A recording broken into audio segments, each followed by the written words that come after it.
Tackle hurt about a month ago, and so they've had to do a lot of shifting in the interior. First down from the 27 with a crowd in full voice, and Farrat going down, sacked by Greg Jones on the opening. In the backfield, Sellers as the blocking back. They give it to Davis, and there's a problem with the handoff, but he gets into the end zone. Well, if you're Brad Johnson, you have to get out of the way. These guys get down by the goal line.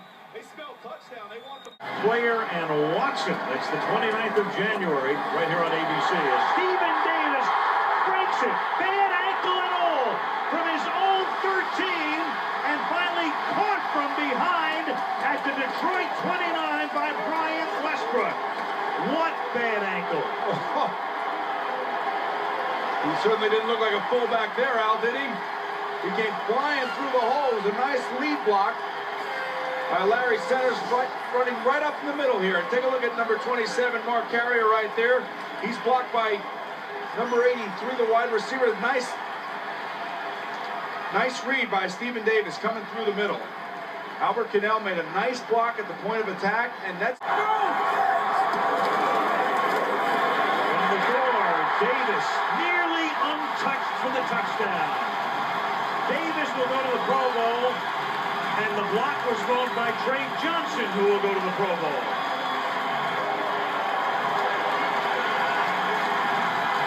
Be the Lions quarterback, and then Farrat released by the Redskins, and now trying to beat his ex-mates as he flings it, and it's intercepted by the rookie Champ Bailey at the Washington 41. Now that interception should go to Kennard Lang. He was in the face of Gus Farrat. We talked last night to North Turner. Life, James was relieved, tired, but very thankful. You mentioned William Clay Ford. He got a private plane to hire him and bring him here. Thank you, Les.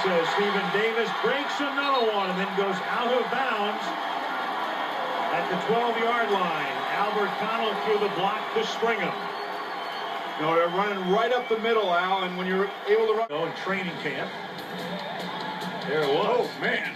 That's Westbrook and Stephen Davis. Oh. And that was... That's not a good-looking scene right there, Al. That was the biggest story around here for about 2 weeks. You know, Michael Westbrook has grown up quite a bit. And they brought him in. He was raising funds for LSU, and they brought him in to help Mike Nolan in mid-season. 3rd and 22. Farrat to the end zone, jump ball, knocked down. Why not? Yeah, no, why not? Yeah, you might as well at this point. Give it a shot. How calm and poised he looks. 31 years old, played his college ball at Florida State. Fires it over the middle, and it's picked off at the 35-yard line by Stephen Boyd. And then you've got Johnson getting into a fight with Robert Porcher. So the quarterback and the big defensive end getting into a fight. McElwee went down. There is the referee at the bottom of the pile. Flags are down, of course. This will be an interesting call on the fight and see whether or not Bob McElwee decides to throw somebody out of the game here. Al, those guys are swinging at each other. Exactly. How about if he decides to throw? Precipitated by the tongue lashing that Bobby Ross gave his team, and they're not going to take anymore. Oh, look at this! And what is he thinking about? And then the back judge gets whacked. Trey Johnson hits the back judge in the back of the head. That is Bill Levy.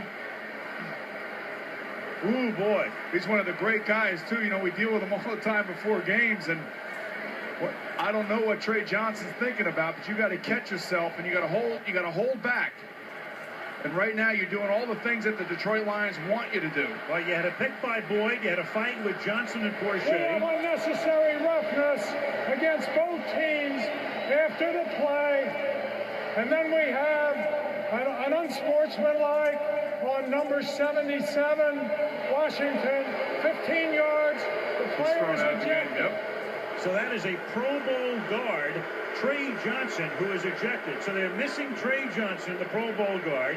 Andy Heck, the left tackle.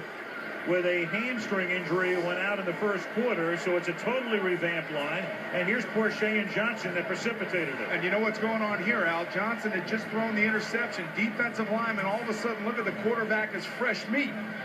He is no longer protected, and they can go after him. And defensive line coaches and defensive coordinators in the NFL basically tell their guys to go get the quarterback because he looked. And now exhorting the crowd. I don't know about that. And there goes Trey Johnson. He's going into the locker room. I don't know what he's so happy about. This game is nowhere near over. Let's take a look and see what happened with Trey Johnson. Let's see what happens here. He's